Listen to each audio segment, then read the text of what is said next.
Okay, so I'm here today with Lori. Lori, could you say your full name and your occupation?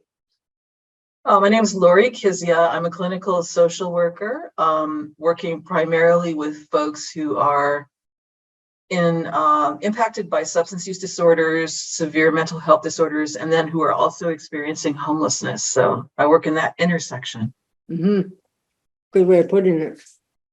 So you can go ahead and start with your impression of the Roe v. Wade. There have been a couple of Supreme Court decisions that have impacted me greatly. I happen to be I watch the court carefully. I pay attention to the cases that are on the court because as a person who considers themselves an activist and also an advocate for people who are marginalized and underserved, I'm paying attention to the court always. Right. And there have been a few cases that have knocked me off my feet or knocked the breath out of me. The Dobbs decision was top 3 significant personal impact, professional impact decisions of my lifetime, because it was so unexpected. As a kid, as a teenager, I was out in the street with the local chapter of NOW. We were victorious in gaining the right to choose for women of my generation and those that followed. And it was just never something that we expected would be an issue again. I think that was the first shock to my system as a person, as a woman, as an activist, was that we don't get to take anything for granted when it comes to the law, not even laws that are passed through, the Supreme Court.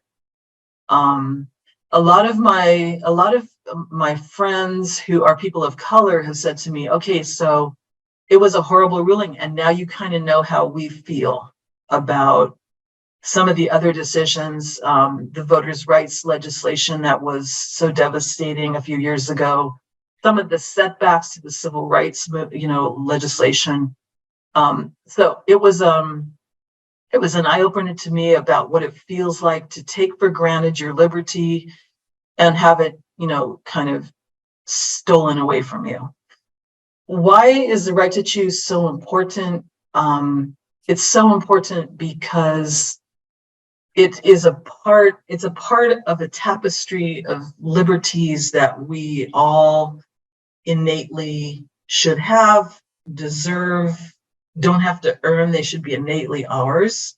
The right to one's own bodily autonomy is at the top of the list. It's not something that anyone should ever have to question or ever have to compromise. I mean, you should be able to, as long as you're not harming someone else, you should have complete, control over your own body and your own decisions about it, particularly reproductive rights. I work with people who are very much underserved, have difficulty accessing healthcare because they are either undocumented or they haven't been, a part of a system for healthcare. They're not in the Medi-Cal system because they've been homeless or they've given up on it, and they're coming to me to say, hey, I need this help. How do I do it? So the whole idea of access to healthcare as being a human right is one that I live out every single day. Everything I do during my professional life is focused on making sure that there's equitable access to care for everyone. The Dobbs decision took away access to care for millions of people in a way that was, that disregarded their civil liberties, disregarded their humanity, disregarded their dignity. It's incomprehensible that that the Supreme Court, any court, would move against the individual autonomy of another human being. I mean, it was a personal affront. So many of our clients and so many people that I know have had to access healthcare services around a pregnancy that was not viable or not something that they could commit themselves to. And so to have that access taken away is just life altering. So those are the two different levels, both the idea that we can't take our rights for granted, that we can't really rest when it comes to continuing to promote and advocate for our civil liberties, our human rights.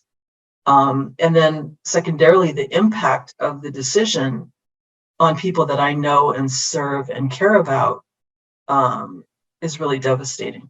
We're fortunate in California to have some protections, but I have heard some horror stories from colleagues and acquaintances and friends across the country who do not have those protections. We're trying to figure out here in California within the system, social services systems of, how do we support people? Do we set up clinics at the border? Do we set up clinics in all, outlying areas? Do we go, do we take mobile care units out? How do we respond as providers?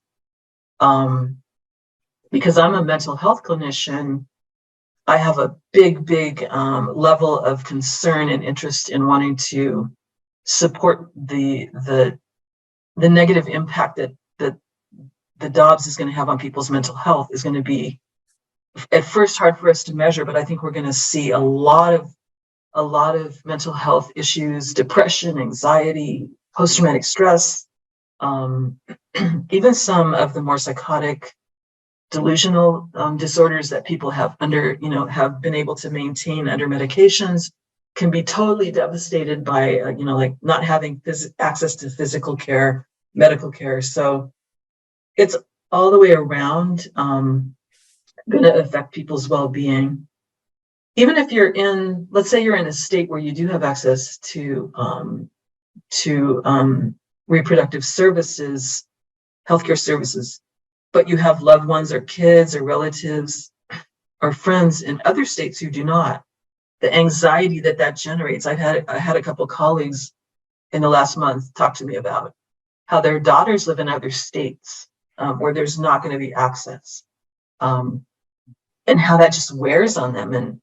And what can they do? And they want to get active, but they can't in those states. And how do we work across state lines? And so it's affecting everyone who's committed to personal autonomy, self-determination, equal rights under the Constitution of the United States. It's affecting all of us.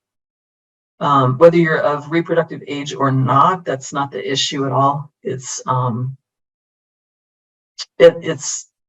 as Dr. King said a phrase that I think about almost daily, and that is an injustice anywhere is a threat to justice everywhere. So every injustice threatens the whole fabric of the justice, the values of social justice and human rights that we all deserve. So I feel like the Dobbs decision was an injustice that is a threat to justice everywhere, to all other kinds of issues. And the court even made it pretty clear. One particular judge, Judge Thomas, I believe, made it pretty clear that he felt that there were some other rights that had been granted in the last decade that should also be revisited, because he felt that they were things that should be perhaps, reversed.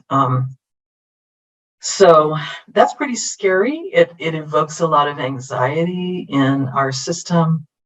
And the only thing that I can do is to keep working one day at a time, day to day, with the people that I encounter. And then also work across national lines, state lines, as an advocate, as a political activist, to keep promoting, the Dobbs, reversal of the Dobbs decision, let's to try to help as a community organizer too, to get us back to where we were, so that everyone in the country has the same access. Because I feel like as long as someone's being denied access to their rights, then we're all being denied access to our rights. We don't get to sit back and just relax and say, oh, well, it doesn't affect me, I'm fine, my state's cool. It's not a luxury that I'm willing to, indulge in. having been a child of the 70s and watching how things unfold. So I think that's how I feel. It's reignited the activist part of me. I think there gets to be for me, there got to be a point maybe a couple years ago where I was like, oh, I don't know if my knees could take another 5-mile march through downtown in the middle of summer. But but I have, gotten out my real good walking shoes again and dusted them off and put new orthopedics in there, because I think we're all really called back to the streets. And I'll be out there in October with the massive women's march again. So I think we all have an obligation to be activists in whatever way we can. And sometimes activism is a very personal, quiet act where you just might say what you feel to someone who may not receive it well. That could be a huge activism, active activism, advocacy. So we all have to find a way to invite, human rights back to the center of our society and keep fighting for it. And I think I would leave it at that. Thank you, Lori. Well stated. There's so Thank many you. facets to it, and I think you really explored many of them.